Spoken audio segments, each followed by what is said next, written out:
Birinci sualdan. Baxaq birinci suala. Birinci sualda bizə deyir ki, yerin sünni peyki daha doğrusu dairəvi orbit boyunca bərabər sürətlə hərəkət edir. Bu peyk həmin sürətlə radiusu daha böyük olan orbit üzrə hərəkət edərsə, onun təcili və fırlanma tezliyi necə dəyişər? Baxın uşaqlar, çoxunuz, çox şagird, çox abituriyent burada çox böyük səhv eləyir. Necə səhv eləyir? Götürürlər ki, A bərabərdir V kvadratı bölünsün R düsturundan gedirlər. Amma uşaqlar bir şey yadda saxlayın. Əgər mən hər hansı bir iki kəmiyyət arasında asıllıq qururamsa, o üçüncü kəmiyyət sabit qalmalıdır. Amma burada biz bu düsturuna gedə bilmərik. Niyə gedə bilmərik? Çünki uşaqlar bu A mərkəzi qaçma təcilidir. Biz sərbəstləşmə təcilindən istifadə etməliyik. A bərabərdir J-yə, bura yazıram. A bərabərdir J-yə, o da bərabərdir J-m bölünsün R kvadratıdır. İndi mənə deyir ki, və bu düsturuna getməli. İndi mənə deyir ki, bu peyk həmin sürətlə radiusu daha böyük. Yəni burada radius nə oldu? Böyüdü. Radius böyüdüsə uşaqlar, təcil nə olmalıdır? Təbii ki də təcil azalmalıdır. Çünki radiusdan necə asılıdır? Tərs asılıdır. Əla. Təcil azalmalıdır. İndi uşaqlar, biz gedirik, həmçinin gəl sürəti burada tapaq. Sürət necə dəyişir? Sürəti tapanda birinci kosmik sürət kök altında Jm bölünsün R'dir. Radius böyüdüyünə görə sürət də azalacaq. Əla. Mən sürət də tapdım, azalır. Təcili də tapdım, azalır. Mən bu düsturuna ona görə gedə bilməzdim ki, burada əgər mən aynən R arasında əlaqə qurmaq istəyirəmsə, sürət sabit qalmalıdır. Amma bu sürət burada sabit deyil axı, başqa bir orbitə keçir. Deməli, sürət burada azalır. Əla. Yaxşı, təcili tapdıq ki, azalır. Onsuz cavab ortaya çıxır təcilin azalmasından. Yaxşı, əgər cavab ortaya çıxmasa nə edəcəkdik? Tezliyin düsturunu yazacaqdır. Uşaqlar, V bərabərdir 2pi R vurulsun nüdən. Mən buradan nünü tapsam, uşaqlar, V-ni böləcəkdim 2pi R-ə. Əla. İndi buradan tezlik sürətlə necə asılıdır? Düz asılıdır. Radiusdan isə necə asılıdır? Tərs asılıdır. İndi gəl baxaq. Bizim radiusumuz artır, amma sürətimiz azalır. Əgər sürət azalır, radius artırsa, deməli tezlik də azalacaq. Əla. Deməli biz cavabımızı tapdıq. Həm təcil azalır, həm də fırlanma tezliyi azalır. Cavab olacaqdır B variantı burada. B yazanlar düz yazıb. Aha. Keçdik üçüncü suala. Uşaqlar, üçüncü sualda bizə deyir ki, ferromaqnit içlik sarğaca daxil edilir. Sarğacda maqnit sahəsinin enerjisi və sarğacın induktivliyi necə dəyişər? Uşaqlar, induktivliyin düsturunu bilirik ki, L bərabərdir L0 vurulsun mü. Yəni, ferromaqnit iç maqnit nüfuzluğudur. Əgər mən daxil edirəmsə, deməli L də artacaq, yəni induktivlik artacaq. Maqnit sahəsinin enerjisi də L kvadratı bölünsün 2-dir. Əgər induktivlik artacaqsa, deməli maqnit sahəsinin enerjisi də nə olacaq? Artacaq. Deməli hər ikidə həm induktivlik, həm də enerji artacaq. Cavab olacaq C variantı. Keçirik üçüncü suala. Mənə deyir ki, uşaqlar, 4 metr yolda görülən işi hesablayın. Çoxunuz işin düsturu götürür A bərabərdir F vurulsun X-dən, yerinə qoyur, cavabı tapır 32. Amma uşaqlar, mən qrafiklərlə bağlı sizə test işlədəndə demişdim ki, belə qrafiklərdə əgər düstur A bərabərdir ordinat oxuda qalan ifadənin absiz oxunda qalan ifadənin hasilinə bərabərdirsə düstur, həmişə onu yarıya bölün, figurun sahəsini tapın. Fx bölü 2 olacaq. Bu da bizə verəcək 8-i 4-ə vuracaqsınız, 2-yə böləcəksiniz, eləyəcək 16 joule. Aha, keçirik dördüncü suala. Dördüncü sualda uşaqlar, bunu mexaniki dalğalar, mexaniki rəqslərlə də izah eləyəndə demişdim. Həmçinin qəbul, digər əvvəlki qəbulları işləyəndə də demişdim. Qrafikin 1-2 hissəsi. Uşaqlar, qrafikin 1-2 hissəsində mən sizə demişdim ki, uzanmadır, təcildir, qüvvədir və potensial enerjidir. Bunlar bir dəyişir. Yəni bunlar maksimum olanda sürətdir, impulsdur, kinetik enerjidir. Bunlar 0 olur. Yəni minimum olur. İndi baxın uşaqlar. Bu koordinatın maksimal nöqtəsindən 0-a gəldiyi halda da 1-2 nöqtəsi. Deməli burada koordinat azalırsa, həmçinin təcil də azalır, qüvvə də azalır, potensial enerji də azalır. Amma sürət artır. İmpuls artır, kinetik enerji artır. Əla. Deməli təcil azalırsa, bu azalan təcillə necə hərəkətdir? Sürət artdığına görə yeyinləşən hərəkətdir. Olacaq azalan təcillə yeyinləşən hərəkət. Y variantı. Keçirik 5-ci suala. Baxın uşaqlar. Lorentz qüvvəsinin istiqaməti biz bilirdik ki, 4 barmaq nəyin istiqamətidir? Təbii ki də sürət istiqaməti. Açılan baş barmaq isə nə idi? Lorentz qüvvəsi. Düzdür? Aysa. İndi burada uşaqlar, burada nəyi tapacağıq? Deyin elə. Deməli, 4 barmaq sürət istiqamətində, düzdür? Bəli. Aysa. İnduksiya İndi burada var. bir şey var. Biz birinci burada maqnit induksiya vektorların istiqamətini tapmalıyıq. Ya nöqtə olacaq, ya da ki x olacaq. İndi biz bilmirik hansı olacaq. Onu tapmaq üçün uşaqlar sağ əl qaydasından istifadə eləməliyik. Sağ əlimizi elə yerləşdirməliyik ki, like qaydası demişdim sizə. Baş barmaq cəryan istiqamətində. Bu 4 barmaq. Girdiyi hissələr x olacaq, çıxdığı hissələr isə nöqtələr olacaq. Onda bu mənfi elektron hansı hissəyə təsadüf eləyir? Nöqtə olan hissəyə. Nöqtə olanda deməli uşaqlar biz əlimizin ovcunu daha doğrusu əlimizin üstü bizə baxacaq. Əlimizin üstü baxacaq 4 barmaq cəryan istiqaməti, daha doğrusu sürət istiqaməti. Düzdür? Aşağı yönəlmiş baş barmaq bizə nəyi göstərəcəkdir? Lorentz qüvvəsinin istiqaməti, düzdür? Amma burada müsbət yük üçün bu doğru idi da. Mənfi olanda nə demişdik? Demişdik ki, onun əksinə olacaq. Normalda aşağıdır Lorentz qüvvəsi, amma mənfi yük olduğuna görə yuxarı olacaq. Ona görə cavab olacaq A variantı. Aydındır?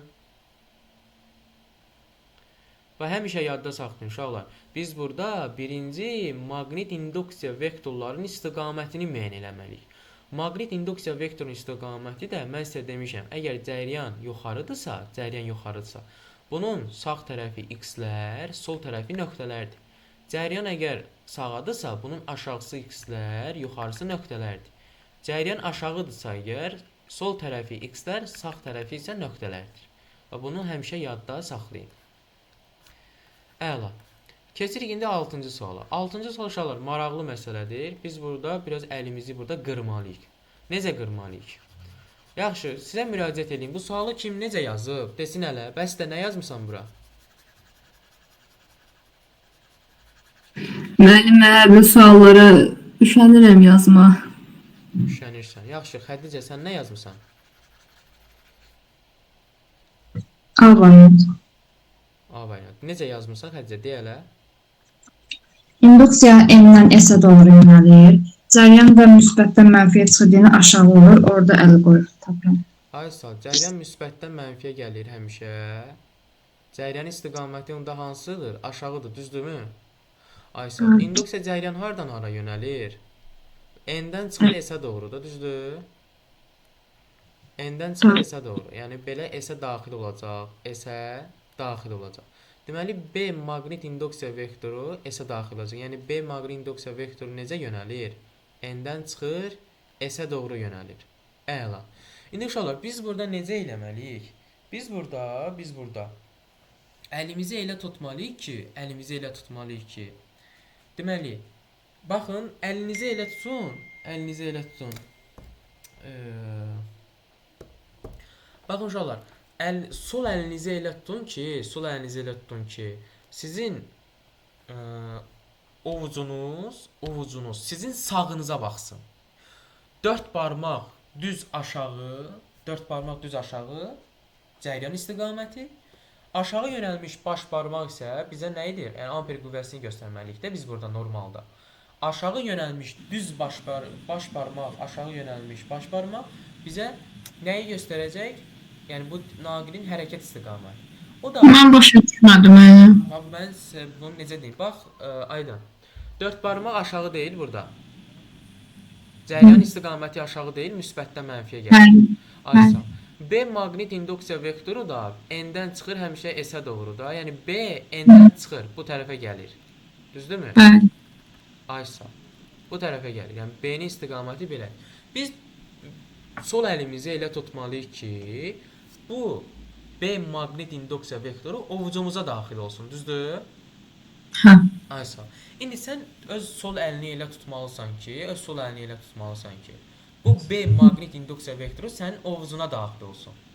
Elə tut ki, bax, sol əlini 4 barmağı düz öz belə deyim də, burnuna doğru tut 4 barmağı. Baş barmaq aşağı, ovuc isə sənin sağına baxsın. Hə, bildim. Düzdür? Yəni mən oldum. Ovuc sənin sağına baxsın. 4 barmaq düz elə bir burundan aşağı, baş barmaq da düz aşağı olacaq da, belə bizdən şəkilsinə. Düzdürmü? Bəli, bildim. Yəni belə deyim də, bunu necə çəkim mən? Bu 4 barmağı indi gəl. Başa düşdüm elədim mən. Yəni bu 4 barmaq aşağı doğru. Çox açıqlayıcı. İndi bu 4 barmaq aşağı doğrudur. 4 barmaq aşağı doğrudur. Bu əldəki, bu da belə deyək də, bu da aşağıdır, amma biraz mən yaxşı çəkmədim, aşağı olacaq. Yəni bizdən şəkil müstəvisinə. Aydındır? Siz əsas burada etməli olduğunuz sizin əlinizin ovucu sağa baxmağınız, yəni sizin sağınıza baxsın ki, bu maqnit induksiya vektoru buradan çıxsın, rahat şəkildə sizin ovucunuza daxil olsun. Aydındır? Aha. 7-ci sual. Deməli, uşaqlar, nüvənin bir nokluna düşən rabitə enerjisi demişdik. Nədir? Bir nokluna düşən rabitə enerjisi xüsusi rabitə enerjisidir. Y bölünsün A-dır. Xüsusi rabitə enerjisi D variantı. Dünən yazmışdıq, bunu deyəsən. Dünən yox, axırıncı. Aha. Baxın, 8-ci sualı 2021-də də qəbula düşüb bu sual. 2023-də də düşüb. Bu tam dövrə üçün Ohm qanununa gedəcəyik biz burada. Mən də sizə həmişə demişəm ki, uşaqlar, bu cəryan şiddətinin ən maksimal nöqtəsi doyma cəryan adlanır. Yəni bu hissə doyma cəryandır. Niyə doyma cəryandır? Çünki öz ən böyük qiymətini alır. Ən böyük qiyməti də o müqaməti 0 olanda alır. Burada isə bu epsilondur. 15-ə bərabərdir. Onda mən buradan I bərabərdir, epsilon bölünsün kiçik yerdən, daxili müqaməti tapa bilərəm də. Daxili müqamət 15 bölünsün, nədir? Deməli, 10-dur da, daxili müqamət tapdım 1/5, düzdürmü? Aysa, daxili müqamət tapdım 1/5. İndi mənə deyir ki, A nöqtəsinə uyğun xarici müqaməti hesablayın. Bax, A nöqtəsinə uyğun gərginlik var məndə, düzdürmü? Onda gəl bu gərginliyin bu düsturunu yerinə yazırıq. Epsilon vurulsun R, bölünsün R plus R. Bundan da gedə bilərik və yaxud da o bərabərdir, epsilon çıxılsın, I vurulsun, R-dən də gedə bilərik. Birinci buradan cəryan şiddəti tapacağıq. Cəryan şiddətini tapandan sonra gəlib yerinə qoyacağıq. O bölünsün, R-də yerinə qoyacağıq. Amma sizə ən yaxşı elə hazır düsturdan yerinə qoyun, gedin. 10 bərabərdir. Epsilon 15'dir. 15 vur R. Bölünsün R üstəyə gəl 1/5. 10 R üstəyə gəl 15 bərabərdir 15 R. Buradan tapırıq ki 5 R bərabərdir 15'ə. R də buradan bərabərdir 3'ə. Su. Xarici müqaməti tapdıq 3. Baxırıq 9. Uşaqlar 9'da necə? İyi doyma ilə iyi qısa qapanma ikisi də eyni şeymi? Çünki böyük 0-a bərabər olur. Yəni deyə bilərik. Yəni 100% deməsək deyə bilərik də, qismən deyə bilərik. Aha. 9'a baxın uşaqlar. Mən sizə demişəm, əgər müsbət yüksüz kürəyə yaxınlaşanda yük mənfi, ayaqlar müsbət yüklənir. Yəni həmişə yadda saxlayın. Vərəqlər yaxınlaşan yüklə eyni işarədə olacaq. Vərəqlər yaxınlaşan yüklə eyni işarədə olacaq. Amma yox, yüksüz kürə isə onun əksi olacaq. Aydındırmı? Deməli, kürə mənfi, yük isə müsbət yüklənəcək. Cavab D. Difraksiya qəfəsi maksimum tərtib deyilsə sinus fi nədir? 90 dərəcədir. Onda biz düstur bilirik də. Düsturumuz nə idi bizim? D vurulsun sinus fi bərabərdir k vurulsun lambdaya. Onda biz buradan elə D vurulsun maksimum dediyinə görə D vur 1 çünki sinus 90 dərəcə olacaq. K vurulsun ən böyük tərtibi 4-dür. 4-ü vuracaq, ozonluq da 500 nanometrdir. Deməli, mən buradan D, yəni qəfəs periodunu tapsam, nə qədər eləyəcək? 2 mikrometr. 2 mikrometr verəcək bizə. Cavab olacaq B variantı. Keçirik 11. Uşaqlar, adi sualdır. Bu sizə bonus sualdır. 4-100 periodda yerdəyişmə nədir?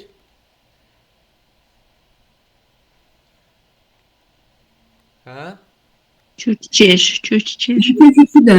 Ay sağ ol. Yəni burada da bu hissə deməkdir. Burası R-dirsə, burası R-dirsə, burası olacaq R kökdə 2. Yerdəyişmə də bunu istəyir sizdən. R kökdə 2. Cavab A. Baxırıq 12. Uşaqlar, bircins elektrik sahəsinin qüvvə xətləri istiqamətində müsbət yükün sürətin zamandan asılı qırar ki, uşaqlar, bircins elektrik xətləri istiqamətində hərəkət eləyirsə, deməli müsbət yükdür və bircins elektrik sahəsində hərəkət eləyirsə, bu necə hərəkətdir? Yeyinləşən hərəkətdir. Yaxşı, yeyinləşən hərəkətin qrafiki hansıdır? D variantı.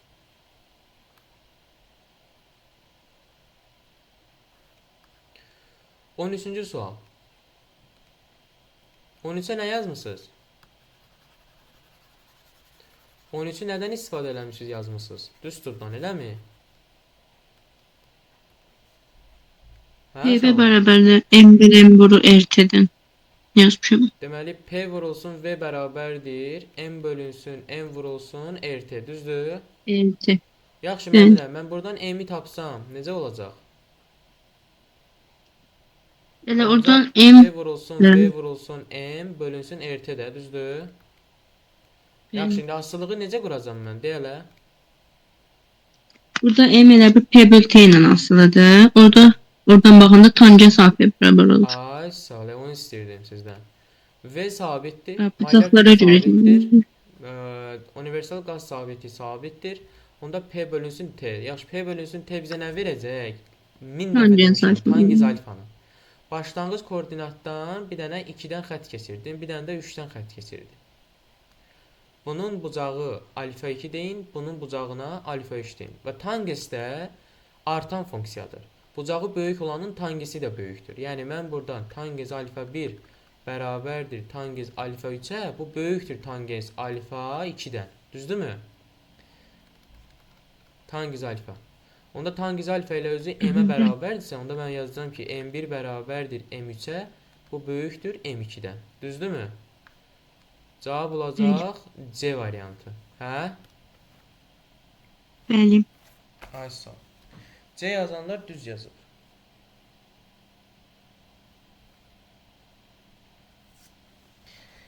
Keçirik 14-cü suala. Uşaqlar, 14-cü sualda 14-cü sualda hansı düsturdan istifadə edəcəm? Deyin elə mənə. Aştrik bölünsün Q1. Eta bərabərdir A iştirik bölünsün nəyə? Q1-ə. Düzdürmü? Ay sağ ol. Q1. İndi A iştiriki buradan tapsam, eta vurulsun Q1 olacaq. Bəli olacaq. Ay sağ ol. Eta vurulsun Q1-də. Yəni bunun nədir? Hər ikisindən düz asılıdır. Yəni bunun hər ikisindən düz asılıdırsa, heç sıxıntı yoxdur tüklə demişkən. Ən kiçigi 1 olacaq. Ən kiçigi 1 olacaq A1 iştirik. Sonra 2 olacaq. Niyə? Çünki 2 1-dən böyük olacaq, etası artır deyə. A1 kiçikdir A2 iştirik. 2 ilə 3 isə 2 ilə 3. Etaları bərabərdir. Amma Q-ləri fərqlidir də. 3-ün Q-sü daha çoxdur. Və A da Q ilə də düz asılı olduğuna görə 3 ən böyük olacaq. Aydındır. Cavab olacaq D variantı.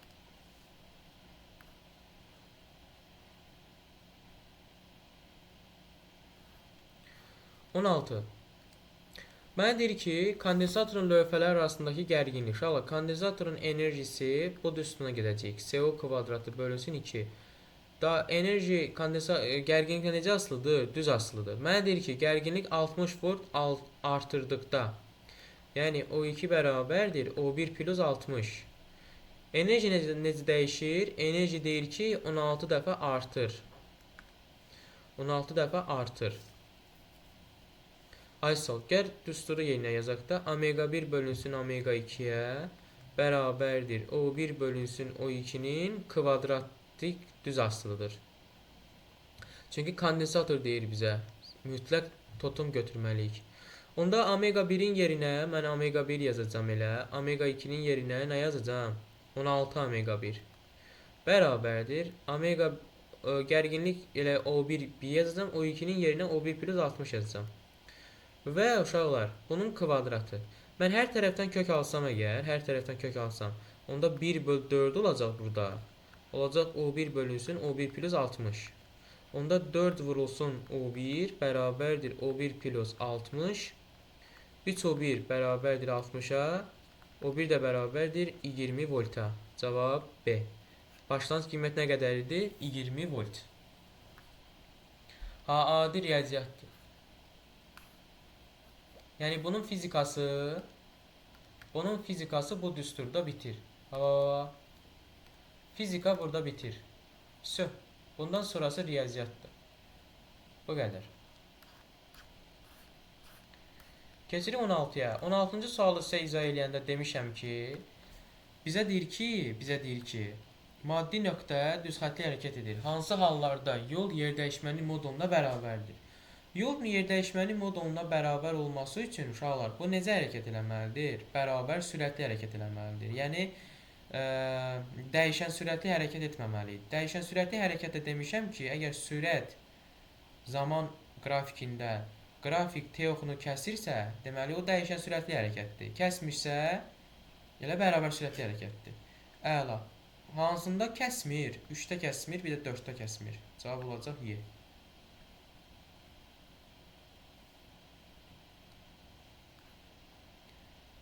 Keçirik.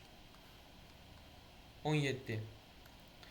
Hansı üsulla doymayan buxarı çevirmək olar? Deməli uşaqlar, bir dəfə temperaturu sabit saxlayacaqsınız, həcmi azaldacaqsınız.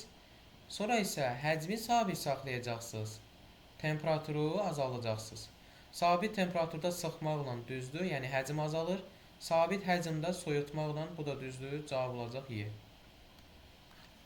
18-ci sual fotoeffektlə bağlı bir sualdır. Elə sürət, daha doğrusu impulsla bağlı sualdır.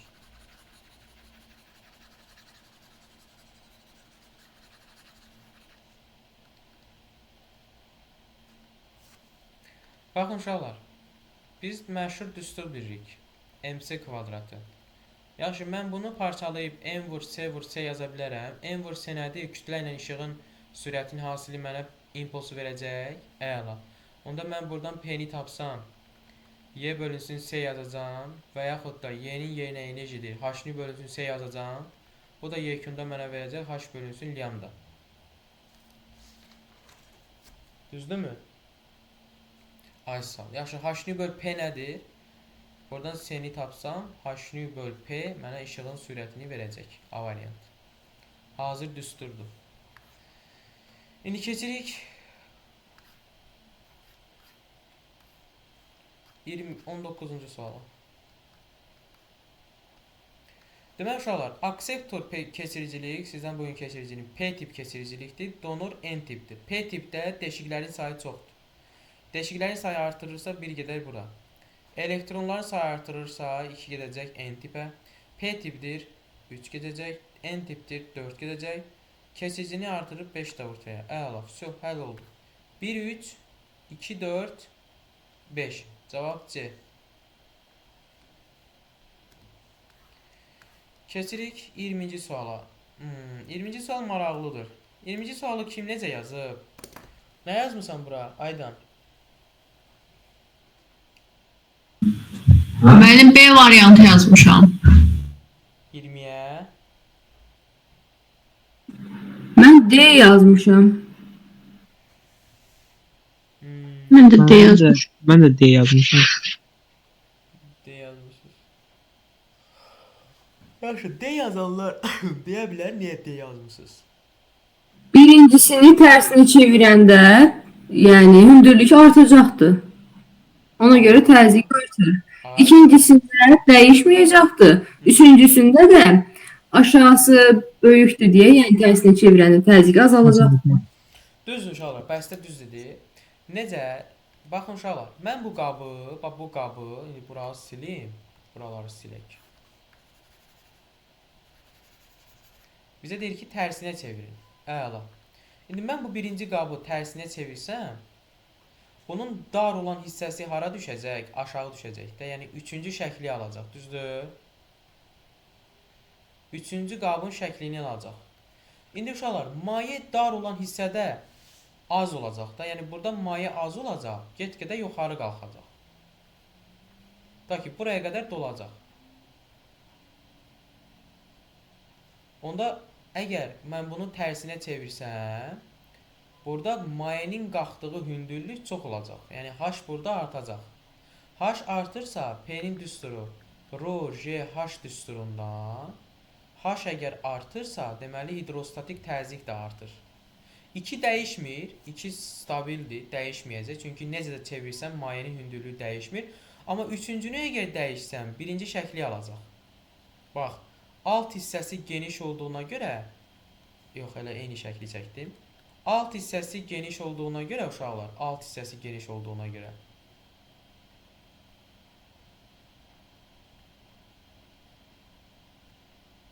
Alt hissəsi geniş olduğuna görə burada daha çox su olacaq. Yəni bu hissədə, aşağıda daha çox su olacaq və yekunda bunun mayenin hündürlüyü azalacaq. Mayenin hündürlüyü azalırsa, təzyiq elə bayaq yazdıq, rho H-dan H azaldığına görə hidrostat təzyiq də azalacaq. Əla. Birincidə təzyiq artacaq, 2-də dəyişməz, 3-də azalacaq. Cavab D. Keçir 21. 21 uşaqlar hazır qaydadır. Optik mərkəzdən keçən şüa sınmadan yoluna davam eləyəcək. Optik mərkəzdən keçən şüa, bu da optik mərkəzdən keçdiyinə görə sınmadan yoluna davam eləyəcək. Yəni 2. 22. Bonus sualdır. İnduktivlik Henry, maqniseli Weber, induksiya EHq volt.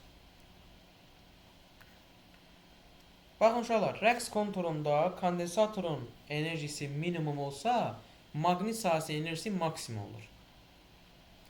Və biz burada nələri yazmışdıq? Kondensatorun yükü, kondensatorun gərginliyi və tutumu. Bunlar maksimum olanda maqnit sahəsinin elementləri hansılar idi?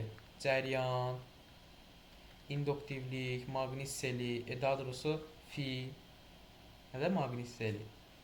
Bunlar maksimum olanda, max olanda Q-dür, O-dur, C-dir. Bunlar nə olur? Minimum olur. Yəni bu element, bu kondensatordur. Bu isə maqnit, yəni bu elektrik sahəsinin elementləridir. Bu isə maqnit sahəsinin elementləridir. Yəni düsturları da belə deyək. Yaxşı. İndi baxaq bura. Mənə deyir ki, AB prosesi zamanı, yox. A nöqtəsində uşaqlar Q maksimaldır. Q maksimaldısa, onda kondensatorun gərginliyi maksimumdur, düzdür. 1 düzdür. A nöqtəsində kondensator gərginlik 0-dır, səhvdir. B nöqtəsində sarğacdan maqniseli maksimum, düzdür. B nöqtəsi Q-nün 0 olması demək deyil. Əgər Q 0-dırsa, deməli maqnit sahəsinin elementləri maksimumdur burada. 3 də düzdür. Cavab 1-3-dür. 1-3. Aydındır.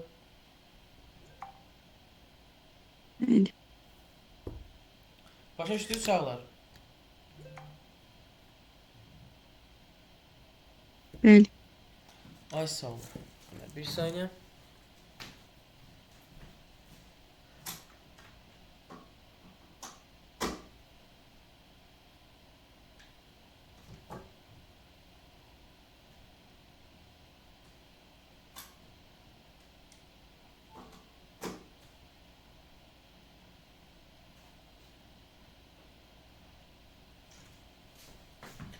Aha. Keçək növbəti suala. 24. 24-də uşaqlar biz bilirik ki, maqnit sahəsinin, daha doğrusu kinetik enerjinin cəmi ilə potensial enerjinin cəmi mənə nə verəcək? Tam enerjini verəcək. Düzdür? Tam enerji nə qədərdir A nöqtəsində? Kinetik 12-dir, potensial 6-dır. Deməli, tam enerji 18-dir. Və tam enerjinin də düsturu Y tam bərabərdir mg böyük H maksimal. Düzdürmü? Bu nəyə bərabərdir? 18-ə. Yaxşı, A nöqtəsində olan potensial enerji nədir? 6.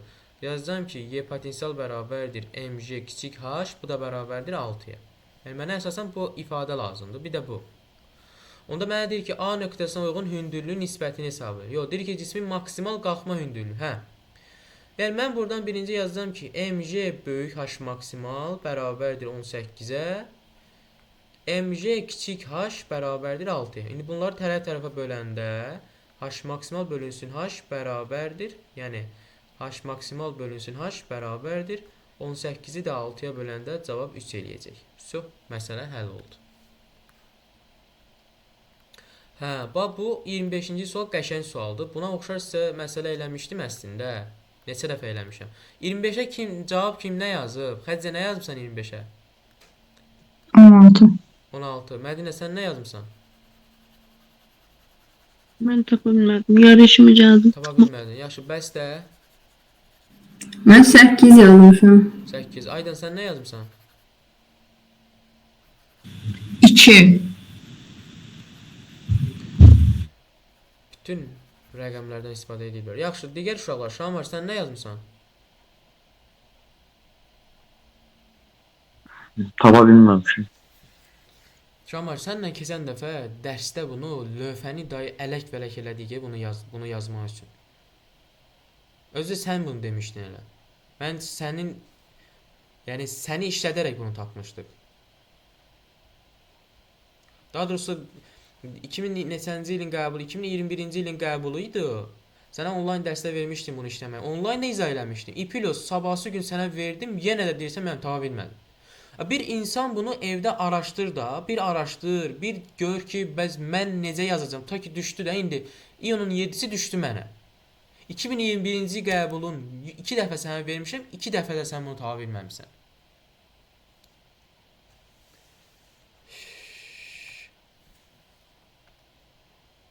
Sabah imeni bu sualı səndən soruşacağım Şamil.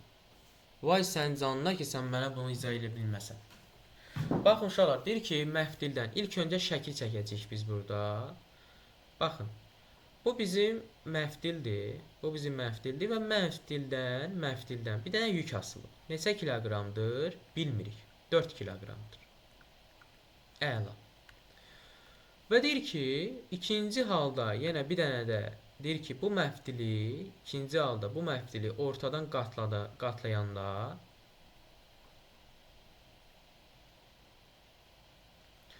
ortadan qatladıqda neçə kiloqram yük asmaq lazımdır ki, mütləq uzanmalar bərabər olsun. Bunu istəyir bizdən. Yəni, mən bu məftili buradan ortadan qatlayıram. Bu onun ortası deyək. Ortadan qatlayıram. Hə, nə qədər yük lazım? Əla. Uşaqlar, ilkin versiyada bu birinci məftilin başlanğıc uzunluğu nə qədərdir? L0 deyil. Ay sağ. Yaxşı.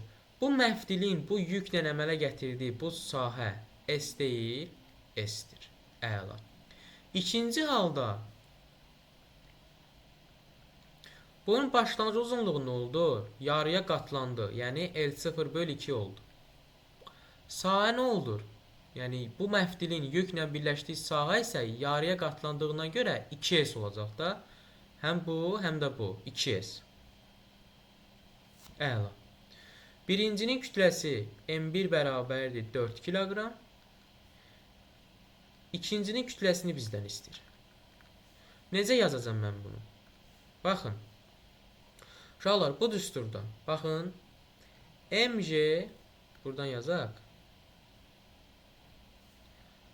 MG bərabərdir sigma vurulsun S düsturu. Sigmanın da yerinə Y vurulsun, epsilon vurulsun S. mj bərabərdir. Bunu da biraz da açaq. Delta L, yəni nisbi uzanmanı açdıq. L0 vur S düsturundan yazacağıq. Düsturumuz hazır, verilənlər hazır. Gəl yazaq. M1 bərabərdir. J-yə böləndə hər tərəfi. Y vurulsun, delta L vurulsun, hamısı bərabərdir. Vurulsun S1, vurulsun S1. Bölünsün L0, 1 vur J. M2 bərabərdir. M2 bərabərdir. Yenə Y vurulsun, delta L bərabərdir hamısında, amma S2 fərqlidir. Bölünsün L0, 2 də fərqlidir. Vurulsun J. Əla. İndi mən bunları tərəf-tərəfə böləcəm. Bu iki tənliyi tərəf-tərəfə bölək. Tərəf-tərəfə böləndə bizə nə verəcək? Olacaq M1 bölünsün M2. Artıq siz orta məktəb şagirdi deyilsiniz, mən sizə tələbə kimi baxıram. YL0'ları qısar aparıram ki, ilişməsin bizə. Həmçinin J'ləri də qısar aparıram. Onda bu bərabər olacaq. Yuxarıda S1 qalacaq. İndi gəl S-in də yerinə yazaq da, S-in də yerinə qiymət yazaq. S1 nədir birinci halda? S-dir. S qalacaq. Aşağıda nə qalacaq? L0 qalacaq. L0 1-dir, o da L0. Vurulsun. Kəsri kəsrə böləndə birinci kəsr olduğu kimi qalır, ikinci kəsr tərsinə çevrilir. S2 düşəcək aşağı. Yaxşı, S2 nə qədərdir? 2S deyil. 2S düşdü aşağı. L0 2 qalxdı yuxarı. L0 2-də 0.5 L0-da 2-də 1. S-lər getdi. L0'lar getdi. Qaldı burada M1 4 kilogram. Bölünsün M2 bərabərdir. 1 bölünsün 0.5'i də 2'ye böləndə 4. Buradan da M2'ni tapanda 16 kilogram sizə verəcək. Bizə lazım olan yük 16 kilogramdır ki, bundan 16 kilogram asandan mütləq uzanmalar dəyişməsin. Aydın oldu uşaqlar? Hə? Bəli. Yaxşı, keçək növbəti suala. Keçək 26-cı suala. Baxın uşaqlar, 26-cı sualda deməli, bu F2 qüvvəsi neçə cismi də artır?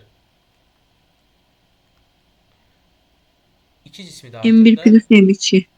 M1 plus M2. Yaxşı, F1 qüvvəsi sadəcə nə idi artır? Bir dənə M1-i də artır. M1. Yaxşı, M1 plus M2. M2 nədir? 3M1 deyil. Yerinə yazın. Olacaq bu 4M1. Bu da M1. Gəl tərəf-tərəfə bölsək. M2 böl M1 bərabərdir. 4M1 böl M1. Bu da sizə verəcək 4. Məsələ həll oldu.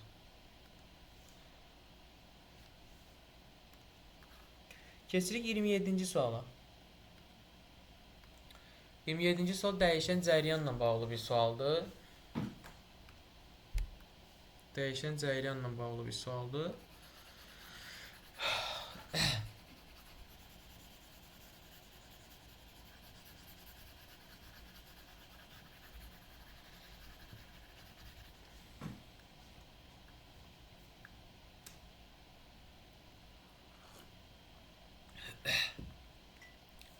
Deməli uşaqlar, bizə deyir ki, periodu artırdıqda. Period məndə artır. İnduktiv müqavimət, bir də tutum müqavimət. Tutum müqavimətin düsturu nə idi? 1 bölünsün omega vur S. Omeganın yerinə 2 pi böl T yazacağım. 1 bölünsün 2 pi böl T vur S. Bu da bərabərdir. T getdi yuxarıya, qaldı burada aşağıda 2 pi vur S. T'ni artırsaq, tutum müqavimət artacaq. Tutum müqavimət artırsa, I bərabərdir, yəni I3 bərabərdir. O bölünsün X-i olduğundan, X-i artdığına görə cəryan şiddəti, yəni 3-dəki ampermetr nə olacaq? Daha doğrusu, bir saniyə buraları silək, daha səliqəli görsənsin. Aha. Deməli uşaqlar, tutum müqavimət artdığına görə cəryan şiddəti, yəni 3-cü ampermetrin göstərişi azalacaq. Bu tutum müqavimətdir. İnduktiv müqavimətin düsturu isə induktiv müqavimət omega vur L-dir. Omeganın yerinə 2 pi bölünsün T vurulsun L yazacağım. T artdığına görə induktiv müqavimət azalacaq.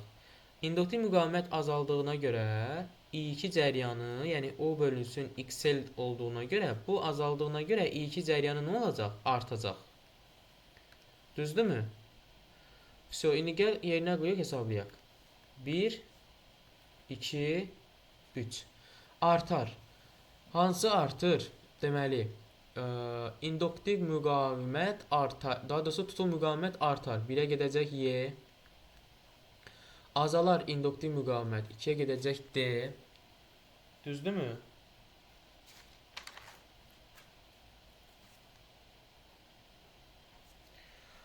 Aha. Sonra ampermetrlərə keçək. A2 ampermetrinin göstəricisi. A2 ampermetrinin göstəricisi deyir ki, artır. Artırsa B də gedəcək bura.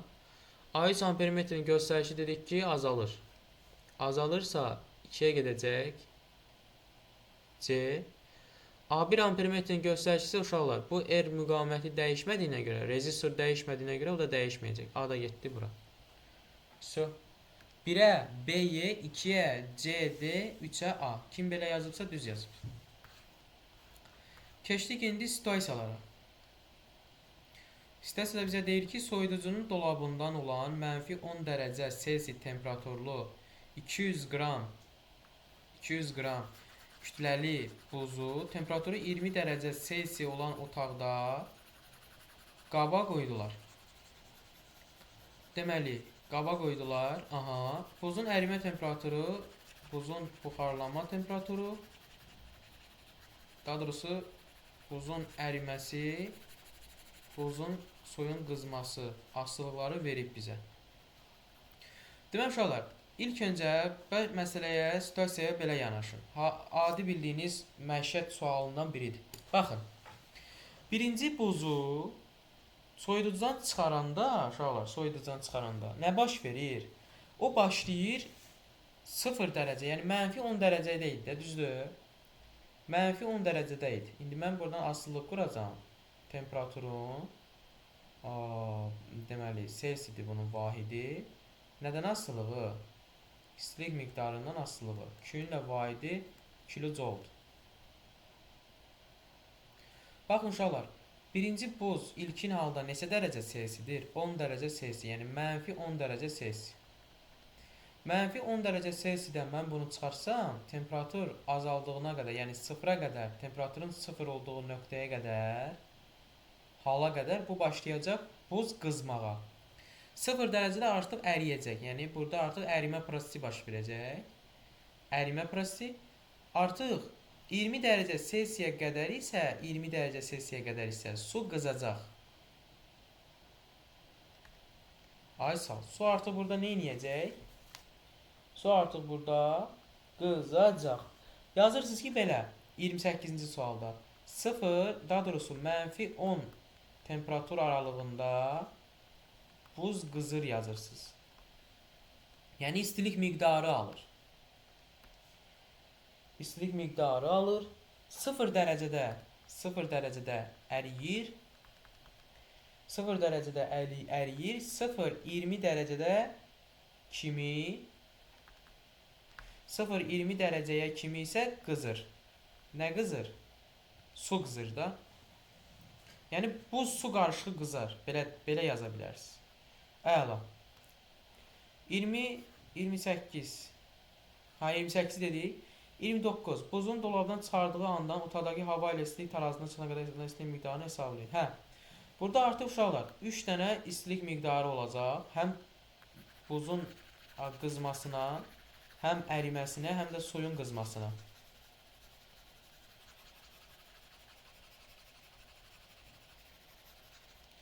Üç dənə istilik miqdarı olacaq burada.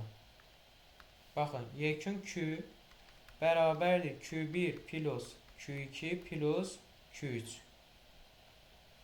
Bu da bərabərdir. Q1 uşaqlar S1 M delta T. Üstəgəl Q2 əriyirdir, lambda vurulsun M-dir. Üstəgəl Q3 də S2, yəni su M delta T. bərabərdir. S1 2-dir. Kütləsi 200 qramdır. Yəni 0.2.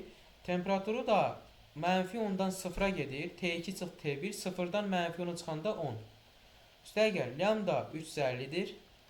Vur 0.2-yə. Üstəgəl S2 yəni SO 4-dür. Kütlə 0.2 vurulsun temperaturda 20-dir. Bərabərdir. Burada eləyəcək 4. Üstəgəl bu bizə verəcək deməli 70. Üstəgəl bu bizə verəcək 10, 2, 2, 4, 16. Bərabərdir. Nə qədər eləyəcək bu? 74, 74, o da 16, 90 kilojul enerji. Yekunca 90 kilojul enerji ayrılacaq. 29-da 90 kilojuldur. 30-a deyir ki, baş verən proseslər üçün müvafiq düz stullar yazmaqla temperaturun alınan isti miqdarını asılı. Ha, все. Bunu çəkmişik də. Budur. Bax, bu qrafik. 30-cu sualın cavabı bu qrafikdir. Yəni, bu qrafiki biraz aşağı çəkək. Burada belə idi. Mənfi 10 idi burada. Yəni, 0-10-da, 0 dərəcədə, bir də 0-20-də nə baş verir onlardır. Все. Bugünkü sınağın da başına daş saldı. Görə gələ bizim canavarlar nə edib? Yaxşı, Xədicə, sən nə düz yazmısan? 27. 27. Şamar, sən? 20 tane. 20 dənə. Ramin, sən? 23 tane. Ha, Ramin, səni tutdum. Mənə qulaq as. Hardasan sən, bala? Ben buradaydım. Sən hardasan? Sual verəndə çıxırsan, sual verməyəndə girirsən. Oxumusan dərsi? Ben Yaxşı, dərsin axırında deyən sənə sual cavab edəcəm. 23 dənə yazdın, 23 tane. 22 dənə. Ömər, səndə vəziyyət nətərdir? 17 tane öyleyim.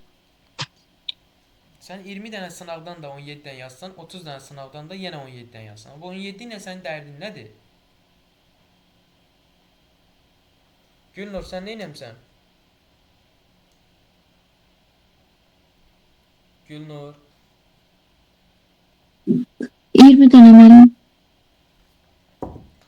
Yaxşı, Nicat.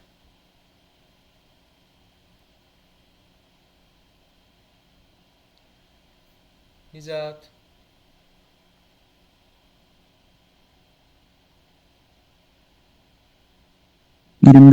ben. 25. Səsin gəlmir. Bəli. Yaxşı. Bəli 25. Aha. Murad, sən nə eləmsən? 18 tane. Mədinə, səndə? 29. Nə qədər? 29. Nədir o bir dənə səhv? Harda eləmsən bir dənə səhv? Yazmamışdım benim. Arayışımı yazmıştım. Tapsana. Nəyi yazmamışdın? 25. soru. Diqqətli ol. Hüseyn, sən? Hüseyn, 19. 19. Ella, səndə vəziyyət necədir? Məndə 17 dənədir. Bəs də səndə bəs? 26. Aha, Aydan səndə? 22. Aha. Uşaqlar, bildiniz, başa düşdünüz səhvlərinizi. Qaranlıq qalan məqam yox idi o. Deyin hələ. Başa düşdünüzmü? Bəli. Yaxşı, indi keçirik şeyə.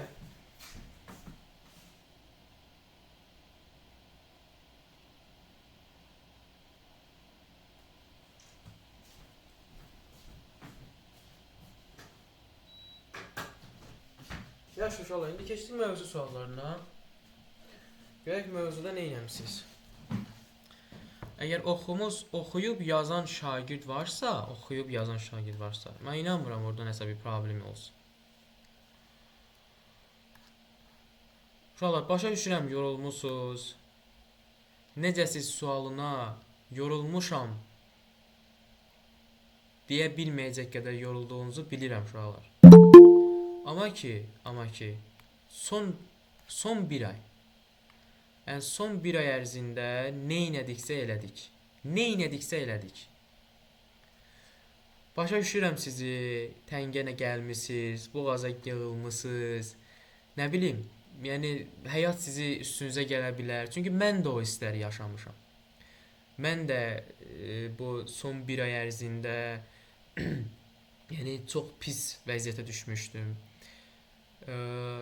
Yəni belə deyim də, düşünün ki, mənim qəbul imtahanım cəmi bir dəfə oldu, bir dəfə. İkinci bir şans verilmədi. Və mənim qəbul imtahanıma bir həftə qalmış, evdə bacımın toyu idi. Düşünün bir dənə. Evdə nə vəziyyət yaranacaq.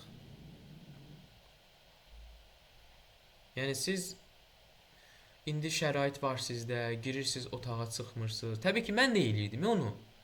Mən də eləyirdim. Mən də qonaqlar gələndə salam sağol girirdim otağa. Amma düşünün ki, nə qədər də sakitçilik olsa, nə qədər də izolyasiya edilmiş bir otağa da girsənsən, evdə toydursa, sən məcbur şəkildə çıxmalısan evə.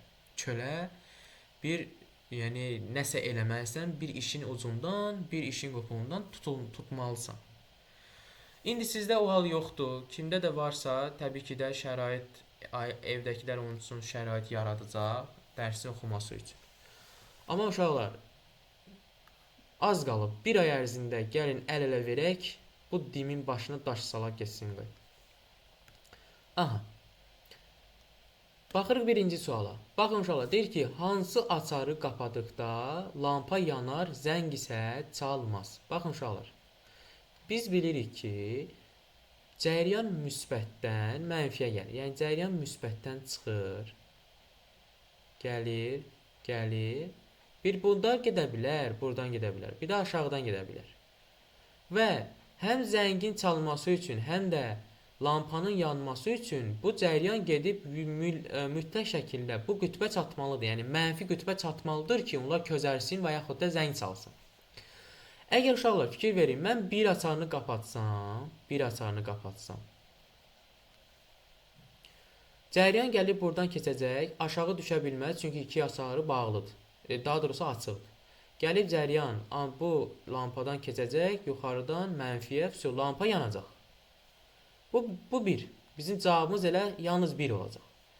İndi gəl ikinci açara baxaq. Əgər mən ikinci açarı qapatsam, uşaqlar, ikinci açarı qapatsam, fikir verin.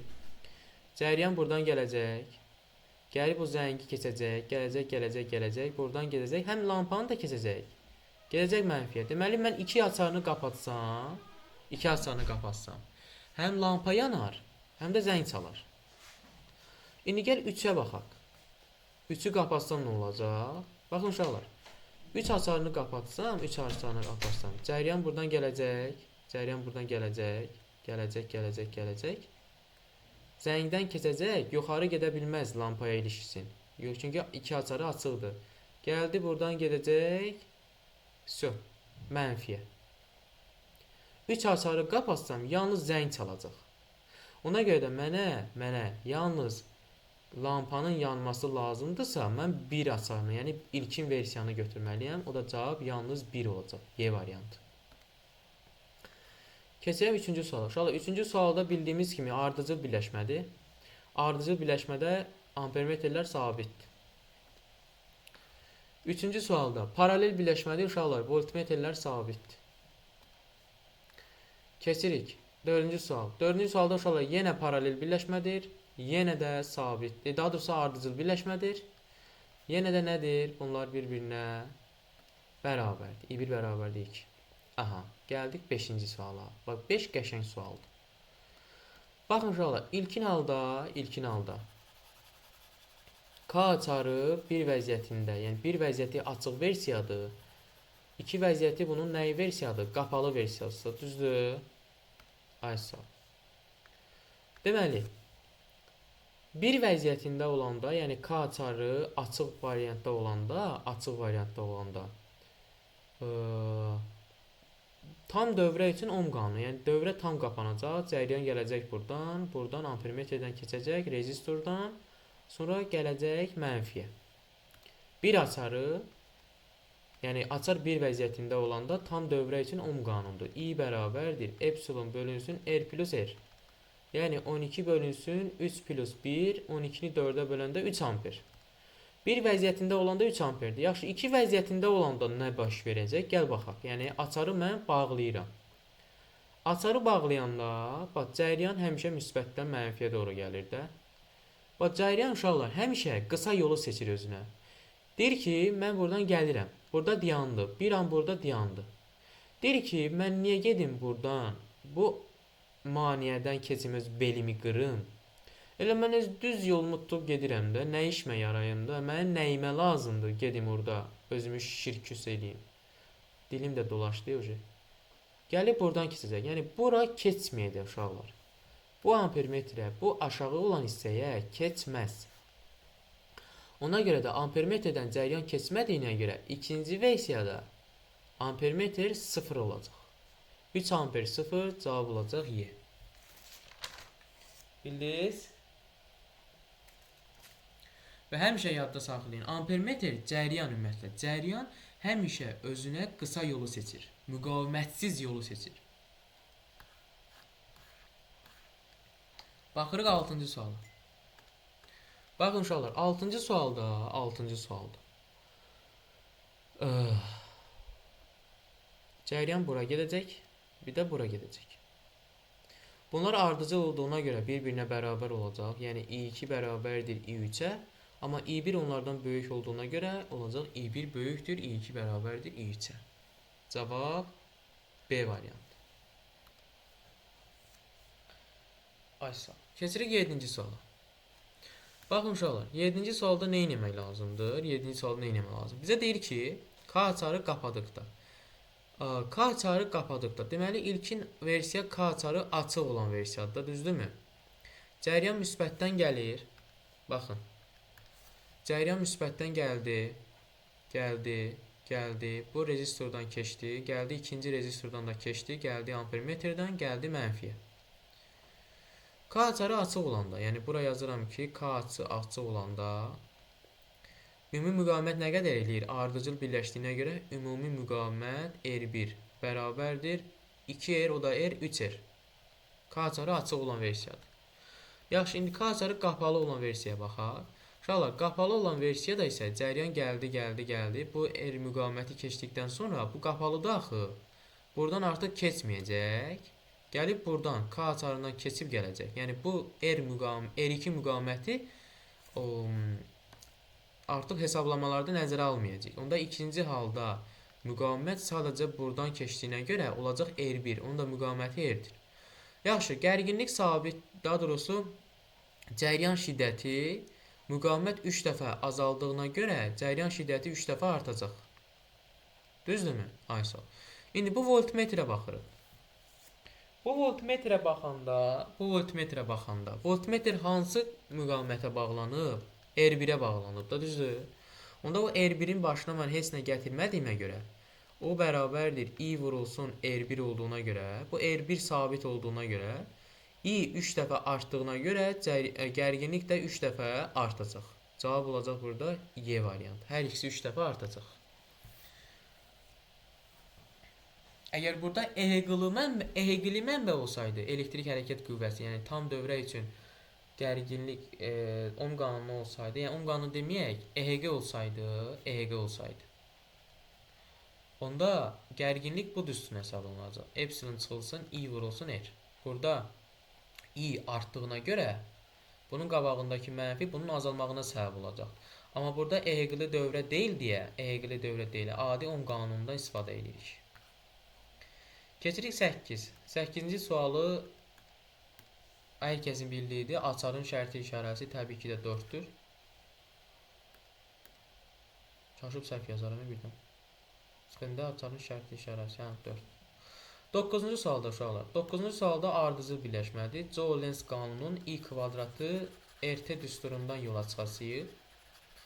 I kvadratı RT düsturundan yola çıxasıyıq.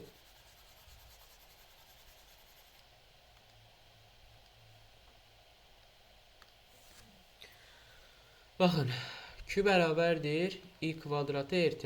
Düzdürmü? Aysa. Müqavimətləri R1 bərabərdir 100 ohm və R2. İndi eyni zaman müddəti dediyinə görə, baxın uşaqlar, eyni müddətdə T'lər sabitdir. Ardıcı birləşmə olduğuna görə i'lər də sabitdir. Onda Q1 R-lə necə asılıdır? R1 ilə necə asılıdır? Düz asılıdır. Onda Q1-in Q2 olan nisbəti olacaq R1-in R2 olan nisbəti. Gəl yazaq. Q1 1000-dir. Bölünsün Q2 bilmirəm nə qədərdir. R1 100-dür. R2 nə qədərdir? 50-dir. Onda mən buradan Q2-ni tapsam, 1000-i vuracam 50-yə, böləcəm 100-ə. Bu da bizə verəcək 500, 500. O da verəcək 0.5 kilojoule. Yəni D variantı. Keçirik 10-cu suala. Dövrədə gərginlik. Uşaqlar, adi düsturdur. Adi düsturdur. Ayrılan istilik miqdarı Q bərabərdir. O kvadratı bölər vur T. Buradan da mən gərginliyi tapanda olacaq Q vurulsun R bölünsün T. O kvadratı bərabərdir Q 1600-dür. Vurulsun 10-dur. T 1-dir onsuz.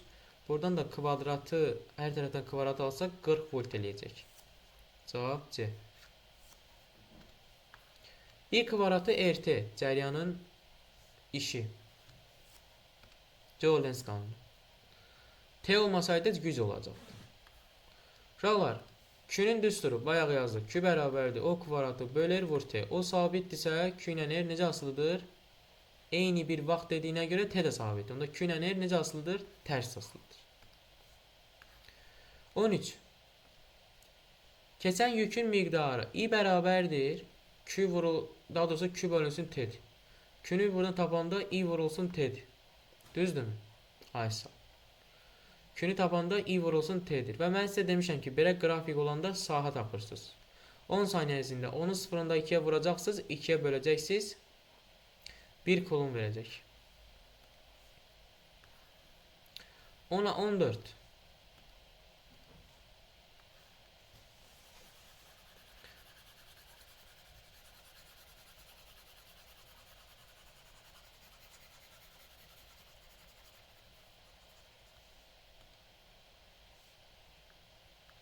Deməli uşaqlar, burada biz bilirik ki, müsbət mənfi heç bir problem yoxdur. Onda yekun elektrik hərəkət qüvvəsi hər ikisi eyni istiqamətdə birləşdiyinə görə toplanılacaq. Yəni 3 vurulsun 6-dır. Bu da bizə verəcək 18 volt. Ondan yekun daxili müqavimət də toplanır, eləyəcək 3 ohm. Əla. Voltmetrin göstərişi tam dövrə üçün ohm qanunu. Epsilon vurulsun xarici müqavimət bölünsün R plus kiçik R. Bu da bərabərdir. 18 vurulsun xarici müqavimət 6 bölünsün 6 plus 3. Bu da 18 vur 6 böl 9. Bu da bizə nə qədər verəcək? 12 volt. Cavab B.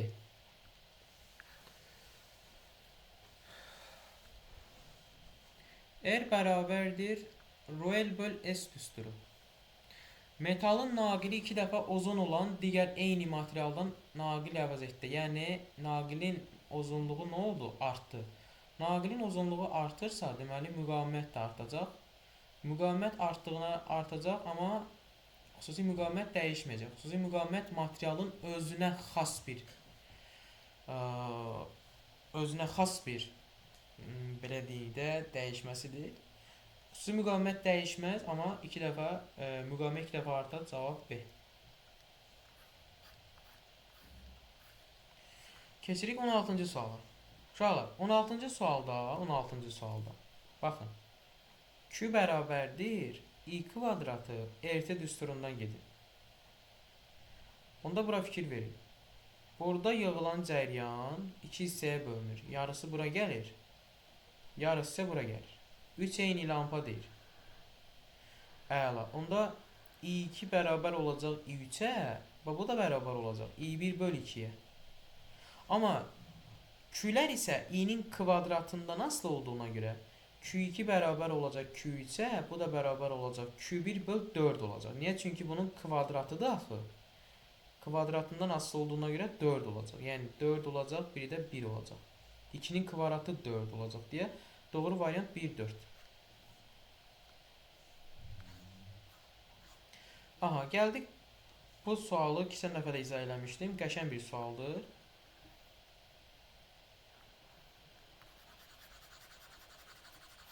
Bunun yolunu sizə demişəm əslində. Reostatın sürgü qolosunu hara sürüşdürmək lazımdır, nə etmək lazımdır, hamısını demişəm sizə. Deməli, uşaqlar. Baxın, cəryan hardan hara gəlir? Müsbətdən mənfiyə gəlir, düzdür? Cəryan müsbətdən mənfiyə gəlir. Gəldi, bu reostatın qoludur. Bax, bu hissədən, naqilin bu hissəsindən cəryan keçdi. Yəni, L0 hissəsindən cəryan keçdi. İndi ikinci halda mənə deyir ki, bu cəryanın, bu reostatın bu sürgü qolunu, indi buranı silim. İlkin halda hardan keçirdi?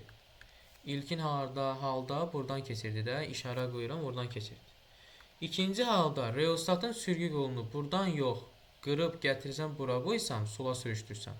İkinci halda buradan keçəcək. Yaxşı. Uzunluq nə oldu orada? Azaldı da, düzdür? Uzunluq azaldı. Uzunluq azaldısa, onda R bərabərdir ρL bölünsün S-dən.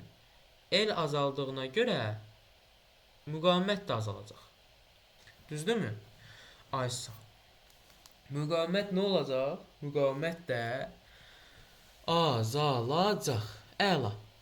Onda mən gəlirəm, yola çıxıram buradan. I bərabərdir yekun gərginlik O bölünsün R-dən. R azaldığına görə onda ampermetrin göstəricisi nə olacaq? Artacaq. Yəni cəvrədə ona ümumi cəryan göstəricisi artacaq. Ampermetri tapdıq ki, artır. Düzdürmü? İndi deyəcəksiniz, mən ampermetr nəyə lazımdır? Lazımdır. Mən keçirəm birbaşa buna. O2 gərginliyə. Baxın uşaqlar. O2 gərginlik bərabərdir. I vurulsun. R2-dir də. Yəni mən bu rezistora dəyişiklik elədiyim nəsə? Yox. Heç bir dəyişiklik eləmədim ki, yox. Onda bu R2 sabit qalacaq. Onda bu cəryan artdığına görə, cəryan artır axı, onda O2 gərginliyi də artacaq. Və dövrənin mənbənin ümumi gərginliyi O'dur. O bərabərdir O1 plus O2-dən. Əgər O2 artırsa, onda birinci gərginlik nə olacaq? Azalacaq. V1 voltmetrin göstərişi azalacaq. V2 voltmetrin göstərişi isə artacaq. Cavab olacaq D variantı. Keçirik 18-ci suala.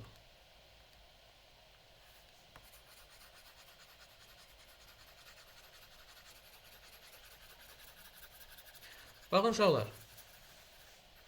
Yollara görə baxırıq. Birinci müqavimətə görə. Birinci düsturu yazırıq. I bərabərdir. O bölünsün R'dir. O bölünsün R'in də yerinə ρL bölünsün S yazacağım. Bu da bərabərdir. O vurulsun S bölünsün ρL'dir. Yekunda aldıq. O vurulsun S bölünsün ρL. Yəni mən burada nə aldım? I L'dən necə asılıdır? Tərs asılıdır. Tərs asılı, yəni buradan yazacağım ki, I1-in I2 olan nisbəti bərabərdir L2-nin L1-ə olan nisbəti. Yaxşı. Bu A nöqtəsində I1 cəryanı A-dan B-yə keçəndə bir tərəfli deyək. L deyirəm buna. Amma bu tərəfi kvadrat olduğuna görə bütün tərəfləri bərabərdir. I2 cəryanı buradan gedir. Bu deməli 3 tərəfi yol ölçəcək. Gedəcək də, düzdür? Onda L2 cəryanı nə qədər olacaq? L2 cəryanı 3L olacaq. L1 cəryanı isə L olacaq. Gəl yerinə qoyaq. L2-nin yerinə 3L, L1-in yerinə L. L-lə L getdi, cavab oldu 3. Cavab 3. Bu qədər bəsit. Keçirik 19-a. Uşaqlar, deyir ki, cəryan mənbəyinə rezistor qoşulmuşdur. Əla. Yaxşı, burada biraz yer açaq.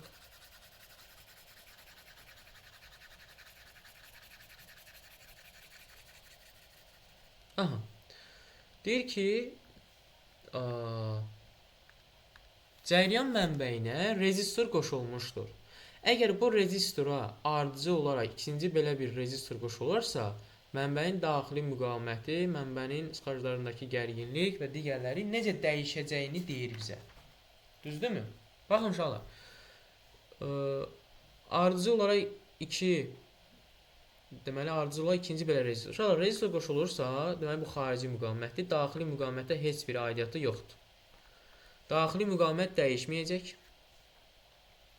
Mənbənin ixraclarındakı gərginlik ardıcıl birləşdiyinə görə cəryan şiddətləri bərabərdir. Onda R-lər toplanılır da R1 plus R2 olacaq, məsəl üçün 2R deyək. Onda gərginlik də I vurulsun R-dən. I sabit olduğuna görə, R artdığına görə gərginlik də artacaq. Yəni ixraclarındakı gərginlik artacaq. Tam dövrədəki cəryan şiddəti, tam dövrə üçün cəryan şiddəti isə R plus R olduğundan müqavimət artdığına görə cəryan şiddəti azalacaq. So, 1/6. Aha, gəldik 20-ci suala. Uşaqlar, 20-ci sualda artıq, 20-ci sualda necə yazmaq lazımdır? Diqqətli olun. 20-ci sualda deməli, baxın, K açarı açıq vəziyyət, bir də qapalı vəziyyət. Birinci K açarın qapalı vəziyyətinə baxaq. Uşaqlar, K açarı qapalı olanda, bu tam dövrə təşkil eləyəcək də, düzdürmü? Tam dövrə təşkil eləyəcəksə əgər, onda burada yaranan gərginlik epsilon vurulsun R bölünsün R plus kiçik R düsturundan tapılacaq. Yəni 10 vurulsun 4 bölünsün 4 plus 1 5. Bu bizə nə qədər verəcək? 8 volt. Deməli K açarı qapalı olanda voltmetrin göstərişi 8 olacaq. K açarı qapadıqda, yəni 2-yə gedəcək nə? 2-yə gedəcək B. K açarı açıq olanda isə uşaqlar, baxın, bu K açarı mən buradan açıram. K açarı açanda, onda bu gərginlik birbaşa mənbəyə bağlanır. Mənbənin gərginliyi, yəni mənbənin elektrik hərəkət qüvvəsini göstərəcək. Birbaşa o epsilona bərabər olacaq və o da bərabər 10 volt. Deməli, K açarı açıq olanda voltmetrin göstərişi 10 volt olacaq. İndi gələk cəryana. Görək cəryan necə dəyişir. Uşaqlar, cəryan. K açarı qapalı olanda, tam dövrə üçün ohm qanunu.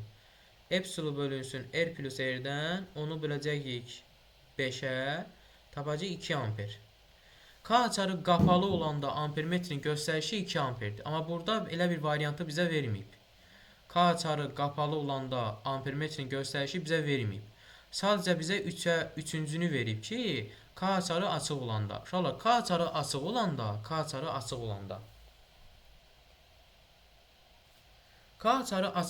uşaqlar, ampermetrin göstərişi 0-a bərabərdir. Niyə 0-a bərabərdir? Çünki K açarı açıq olanda bu voltmetr, deyəsiniz müəllim, indi buradan cəryan gəlir axı. Buradan cəryan gəlir, gəlməsin. Amma bu voltmetrin daxili müqaviməti sonsuz böyük olduğundan, həmin o oradan cəryan buraxmır. Sonsuz böyük olduğundan nəyin? Voltmetrin daxili müqaviməti sonsuz böyük olduğundan həmin ampermetrin göstərişi 0-a bərabərdir. Yəni I bərabərdir 0-a. Hansı halda? K açarı açıq olanda. Yəni buradan cəryan keçməz. Bu voltmetr birbaşa mənbənin qütblərinə bağlanıb. Açıq olanda. Yəni orada olan EG-ni göstərəcək. Onda 3-ə də olacaq D variantı. 1-ə A, 2-ə B, 3-ə D. Bu da bizə sabit cəryan qanunların izahı. Əla. Başa düşdünüz uşaqlar? Aha, deyin görüm. Xədicə neçə düz yazdın? 18. 18 dənə.